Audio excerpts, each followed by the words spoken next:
Tennessee gets a 4 seed in the NCAA tournaments in the East region, and its draw is really, really difficult. This is going to be a challenge for Tennessee. We'll talk about it here on a Monday show. You are Locked On Vols, your daily podcast on the Tennessee Volunteers. Part of the Locked On Podcast Network, your team every day.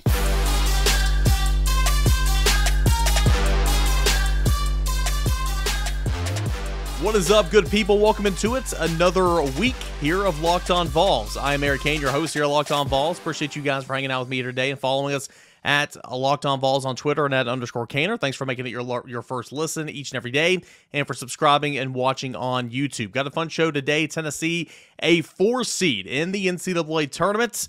Our thoughts on that, our thoughts on Tennessee's draw, the brackets overall, Tennessee in the SEC tournament, and then a look at spring practice. That's coming up later in the show. But fun show to get into today, so we're not going to waste a whole lot of time, but I do want to remind you about Twitter Tuesday. That is coming up on tomorrow's show. Any questions you guys have at _Kaner and at Locked On Vols, go ahead and get those in.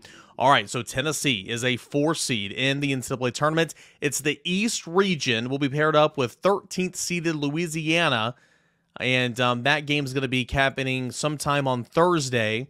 At the time of this recording, I don't have the time in front of me for the game on Thursday, but that game will happen on Thursday in Orlando, Florida. Jay Wright on the CBS Selection Sunday telecast already calling for the upset. Louisiana over Tennessee, that 13-4 matchup. Typically, 4s take care of 13s. Some of the reaction from the selection committee, or at least from the selection show, was Tennessee's overseeded because, of course, you have that big injury to Josiah Ziegler, and it's sometimes hard to kind of argue that right now. If you want to take into consideration that Tennessee in football should have continued. Now, again, it lost to Columbia, it lost to South Carolina, so it's not like it would matter. But if Tennessee still should have been viewed as the same team moving forward, even without Hendon Hooker, then you can't be on the side of, well, Tennessee should still be super highly ranked and seeded, even though it doesn't have Josiah Ziegler. It's kind of the same argument, if you will. But again, the football thing didn't matter because Tennessee lost to South Carolina, and so it was not going to make the college football playoffs. But nonetheless, Tennessee has a good resume. Tennessee has done well against Quad 1 games. It did not so well in Quad 2 games, but did what it was supposed to in Quad 3 and Quad 4. It's high in the net. It's good. It's a great defensive team still.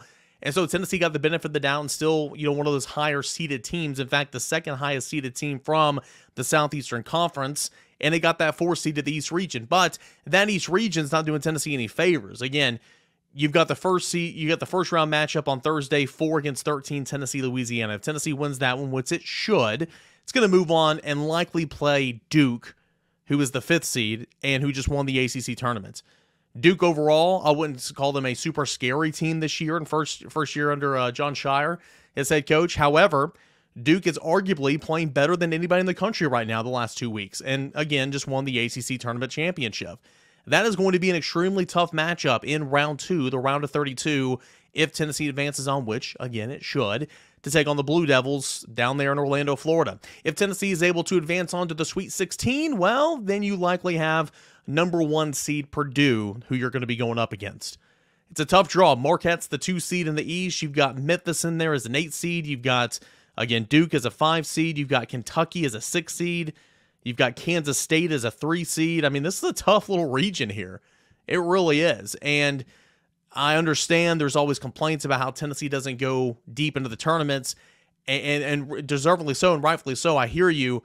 But I mean, in my humble opinion, here on a Monday after the selection show Sunday, after watching the SEC tournament and watching a full regular season of Tennessee basketball, where this team is at right now, I just feel like it's not positioned to make a deep run. That's just my thoughts. Now, can it? It absolutely can, because it's the best defensive team in the country. It is.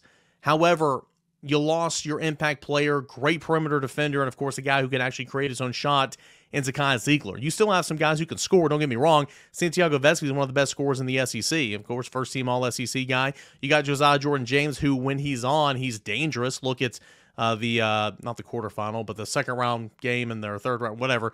Tennessee's Thursday matchup against Ole Miss in the SEC tournament. I mean, that's just one example of when Josiah Jordan-James is on, he's difficult. Olivier Kilmwall can be a force to reckon with, but that's very, very few and far between. Tyreek Key can go out there and silently get you double figures, but that's very few and far between. My point is, from an offensive standpoint, creating your own shot and having the offensive fortitude to stay in games like this for tournaments stability, it's kind of difficult here. And Tennessee's region didn't really help them out. Didn't really help out this ball club, and so.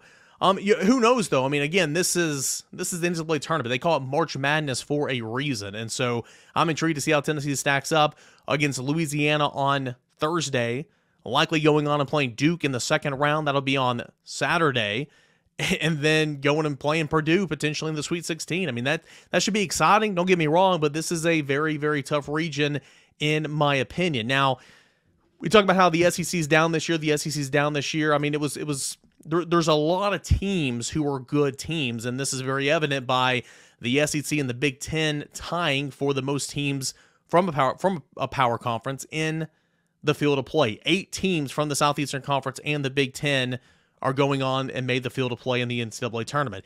Alabama was the number 1 overall seed, cut and dry. We knew that was going to happen, especially the way that ran through everybody in the SEC tournament. However, as we'll make a point here in a moment, and as we remember last year, the SEC tournament really just doesn't matter, does it? It just doesn't. Tennessee's the second team from the SEC, a 4 seed in the East region. Kentucky's the third team from the SEC, a 6 seed in the East region. A&M, Texas A&M, who finished second in the league this year, who came up short in the tournament championship game, who had a fantastic conference slate, is a 7th seed in the Midwest region. We knew that non-conference schedule was going to come back to bite them. They had some tough losses in non-conference play, so it's not totally a surprise.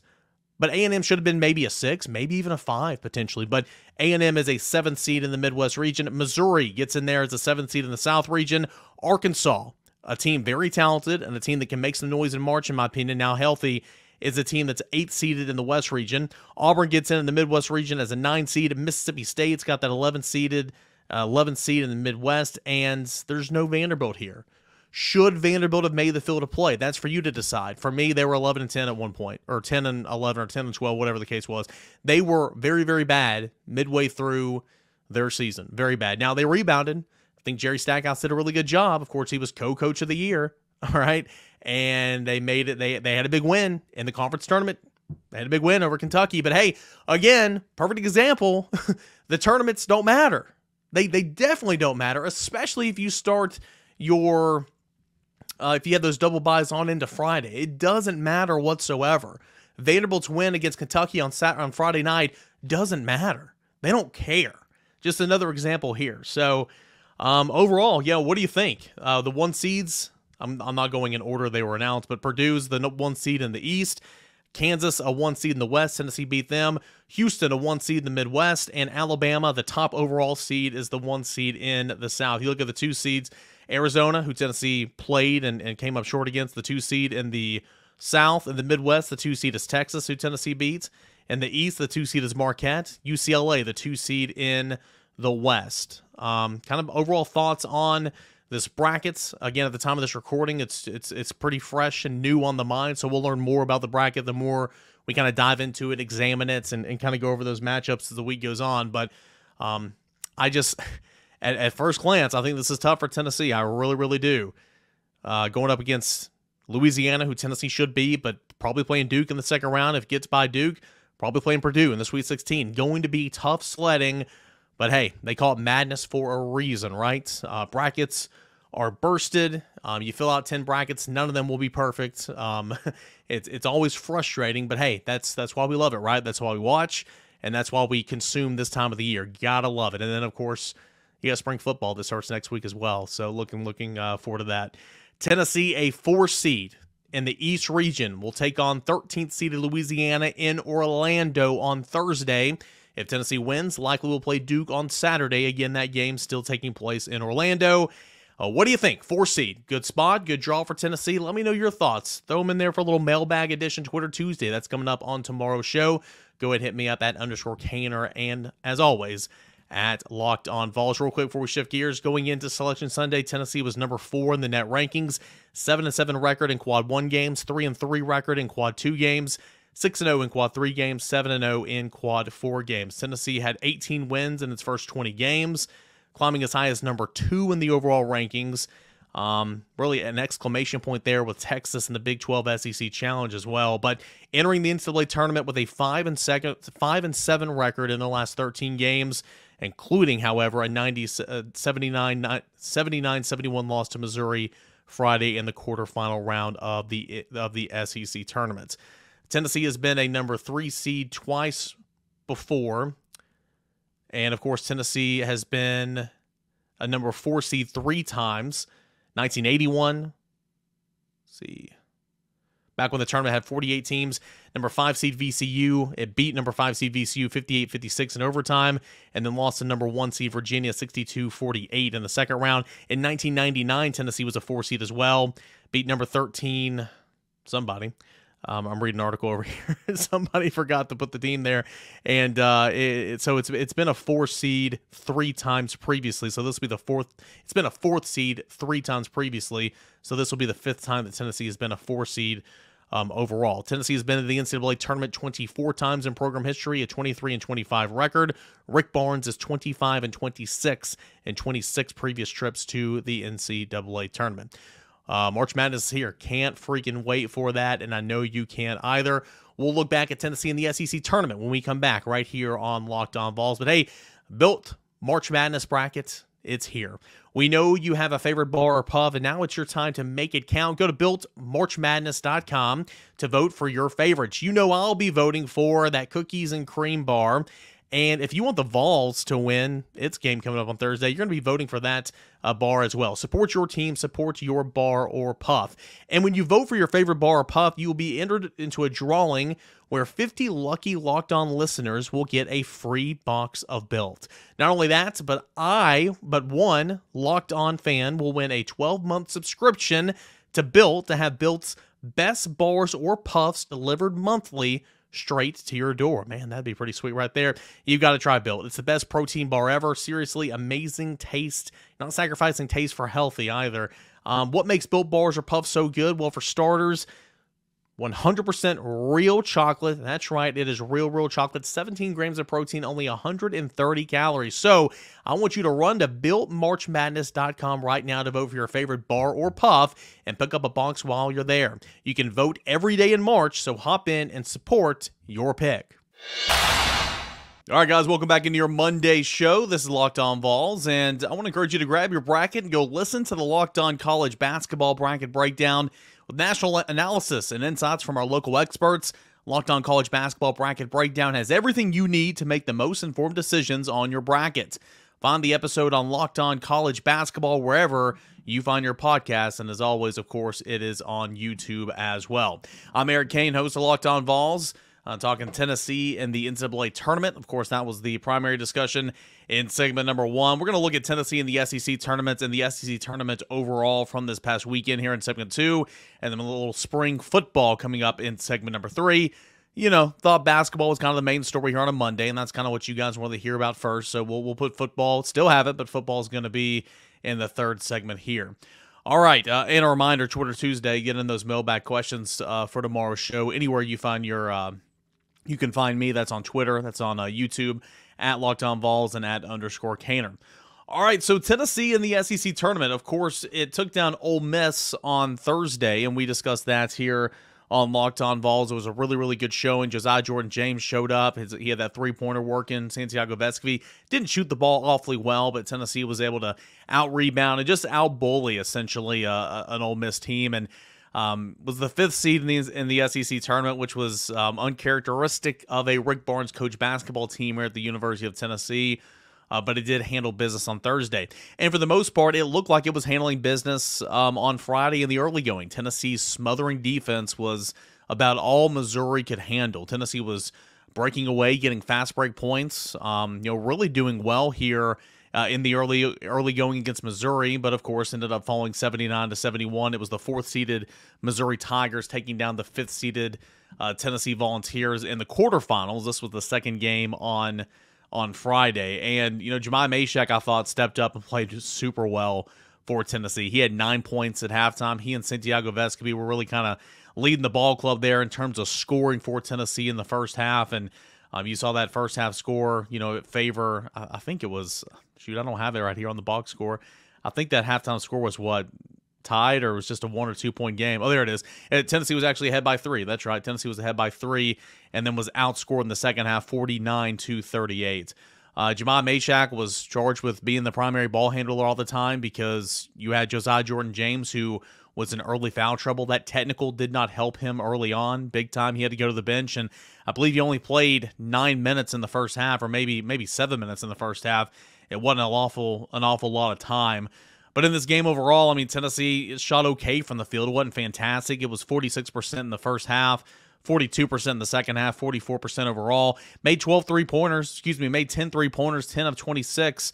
And it was Vescovi who shot the ball better on a Friday compared to a Thursday that kind of led the team with 17 points on 5 of 10 shooting, and then Josiah Mashack with 14 points, 4 assists, and a couple of rebounds as well. Thought Olivier Cumwa stepped up. I understand Tennessee, this was a losing effort, but when you talk about Olivier Cumwa, and a lot of the times, he kind of gets bullied in the boards a little bit, or in my opinion, and maybe this is unfair, but in my opinion, I think it's a lack of effort at times in terms of just trying to get some rebounds. He'll have 1 rebound in the span of 2 games. He had 1 rebound against Auburn to end the regular season this time last week, and it's like, what are you doing, man, right? Well, he had 9 boards in the first half, or 8 boards in the first half, finished with 10 rebounds overall for a double-double effort. I thought his effort in that regard in 26 minutes on the court was really, really good. 10 rebounds, 11 points, 2 assists for Olivier Cumwa in one of his better games of the season. And then you had 10 points from Julian Phillips as well. Julian Phillips, 3 of 7 shooting from the field. He had 8 rebounds. That's a good rebounding game for Julian Phillips, with Tyreke Key coming in and playing a key role, shooting the ball very well, making 7 of 12 baskets for 16 points. But again, it was kind of that same story for Tennessee towards the end of the game. Josiah Mashack does foul out, but it's just a little too late, and Tennessee can't find enough offense to really try to keep pace and put pressure on Missouri there towards the very end. So Tennessee bowed out of the SEC tournaments in technically its second game, but in the third round, it was the quarterfinal round, and you look at the bracket from there on out, and Missouri went on to play Alabama the next day and, lost by 11 points. Alabama absolutely cruised in this SEC tournament. And obviously, they were a solidified number 1 team to begin with, right? A number 1 seed, excuse me. But so it didn't really matter kind of what they did in the SEC tournament, in my opinion. They could have lost on Friday and still been a number 1 seed, but nonetheless cruised through this SEC tournament, 72-49 in its opener on Friday night against Mississippi State. Got it, buddy. We were talking about it on Friday. Said, hey, took Mississippi State on money line. It was going to go 1 or 2 ways. Boy, did it not go his way. 72-49 Alabama over Mississippi State. Beat Missouri by 11 points at 72-61, and then it really handled Texas A&M on Sunday in the championship game, winning by 19 points, but leading by more than 20 points at times in that ball game. Texas A&M and Arkansas really had an ugly ending there, didn't it? And walking off the court and a support staffer taking the phone and throwing it on the ground. Saw the video, and then what was really hilarious was the Arkansas athletic director coming out and saying that he spoke with the member who did that, the support staff guy, and saying that he believed that there was no malicious intent. But, buddy, there's video out there from the camera that he threw on the ground.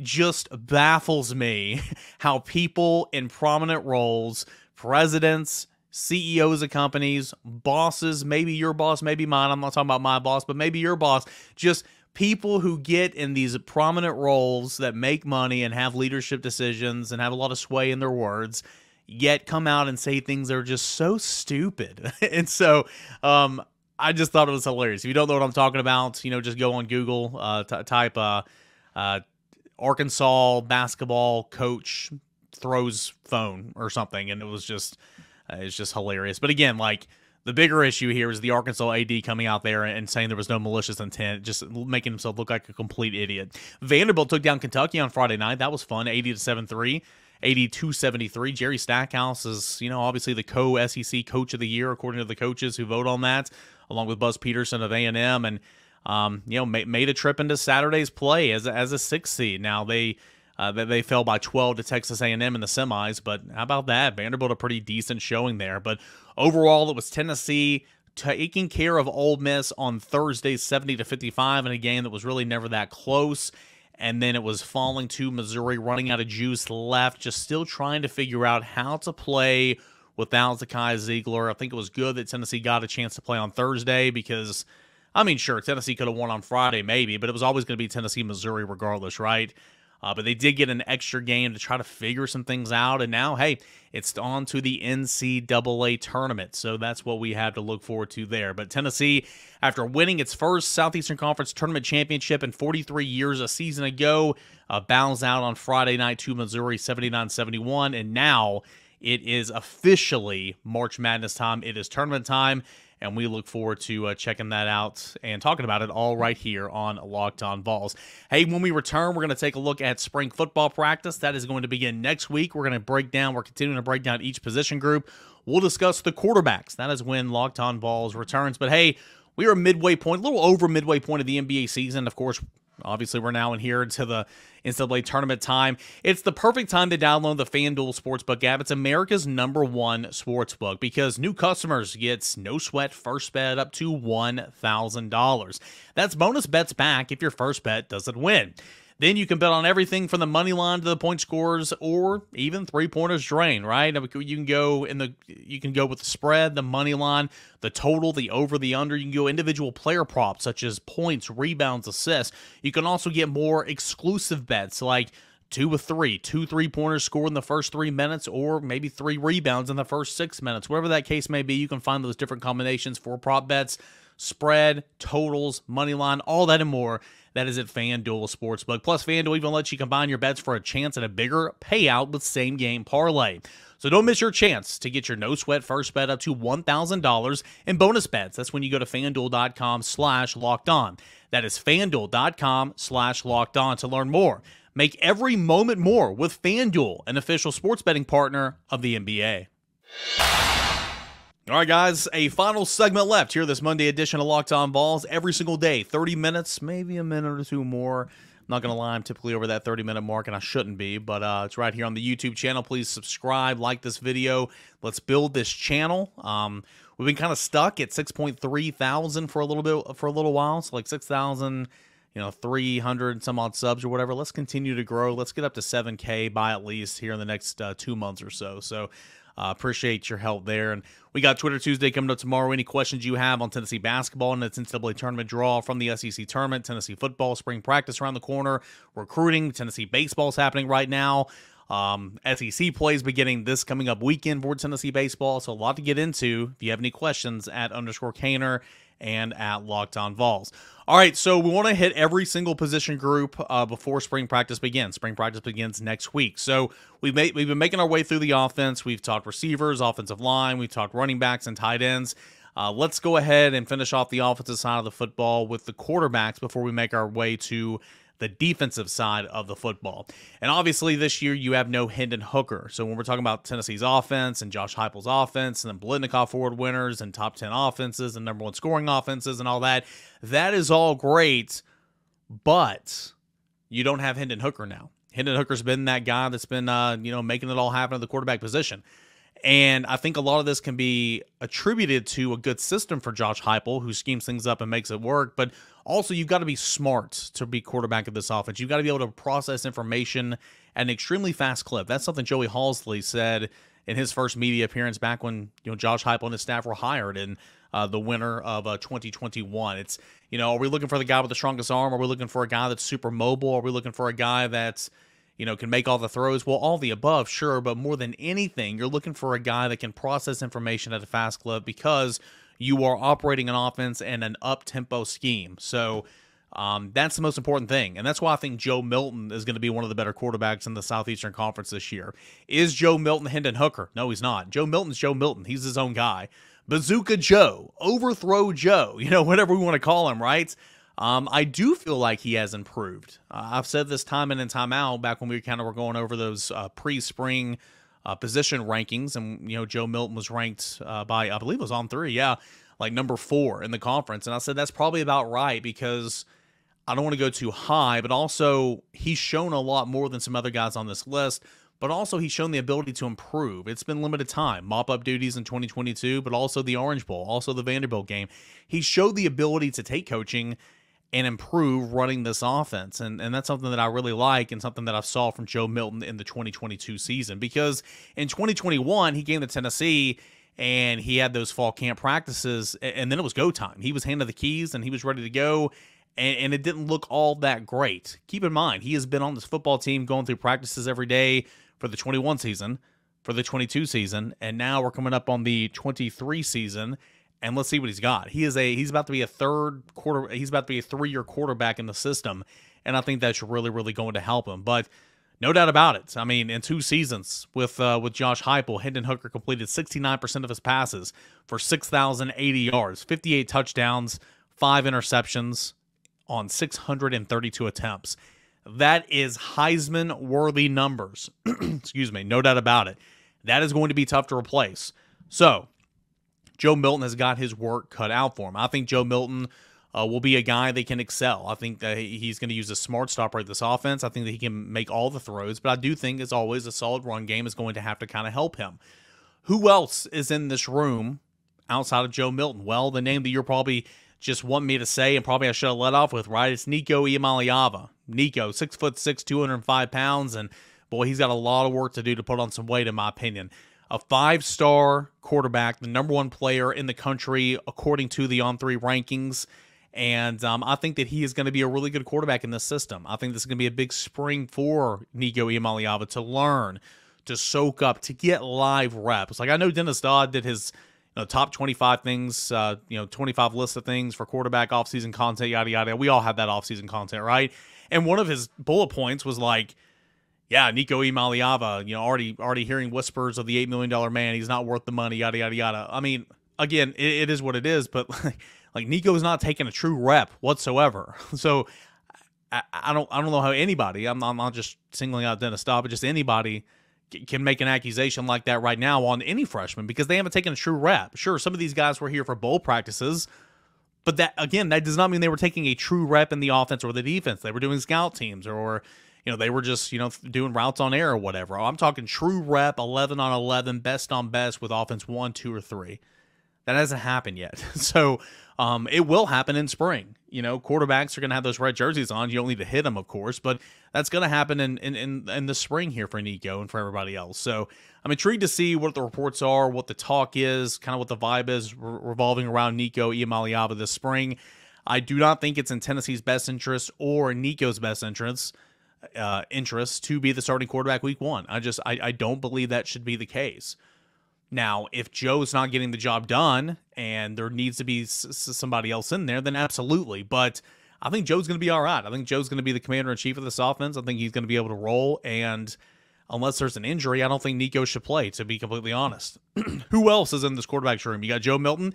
You got Nico Iamaleava. Well, you have redshirt junior quarterback, 6'2", 210 pounds, Gaston Moore, who, again, has been in this offense. He'll be almost a 4th-year guy in this offense, right? A 4-year quarterback in this offense, because he followed Josh Heupel from UCF.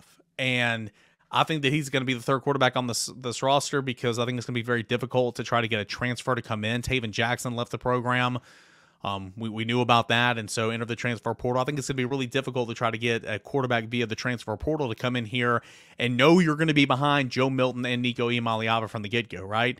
It's kind of like, what's the point? So I think Gaston Moore is going to be your number 3 quarterback, and he was your backup quarterback for the Vanderbilt game. He was your backup quarterback for the Orange Bowl. He was a snap away, a popped helmet off away from going in there and playing. And again, he's got a pretty good arm. He's got a really, really good arm, and he knows the system. He's been in the system for a long time, and I think that is a good guy to have on your bench, especially to kind of help Nico Iamaleava out. There's also Navy Schuler, who's on this roster. He came in via the transfer portal from Appalachian State prior to last season. He is the son of former NFL number 3 overall pick back in 1994, I believe, and of course Tennessee legend Heath Schuler. But Navy Schuler's a redshirt junior, 6', 210 pounds, and he is also in this room. So, quarterback room. You don't feel set. I made the comment last offseason that this is the first time since Josh Dobbs was in the program where there's no ifs, ands, buts about it. You know exactly who your quarterback is. And I still feel like that for the most part because I think it's going to be Joe Milton. I know that they said, Joey Halsley said a couple times during the Orange Bowl week that there's going to be a full-fledged quarterback competition in the spring and for fall camp. That's great to say, all right, but we know it's going to be Joe, and that's pretty much what they want. It's pretty much what they know. They just can't say, right? If you know what I'm saying. So hey, I'll say it. So we'll see exactly what happens, but it's going to be a good time. Spring practice begins week after this week, March the 20th, and really looking forward to seeing some of these newcomers, these freshmen, these early enrollees, these transfers, these veterans. It's always an exciting time when football is back and something to truly talk about, not just looking ahead and list season and all that, but something that we can get eyes on. We can talk about something that we've seen and how they're performing and some comments from the coaches. So that's a whole lot of fun.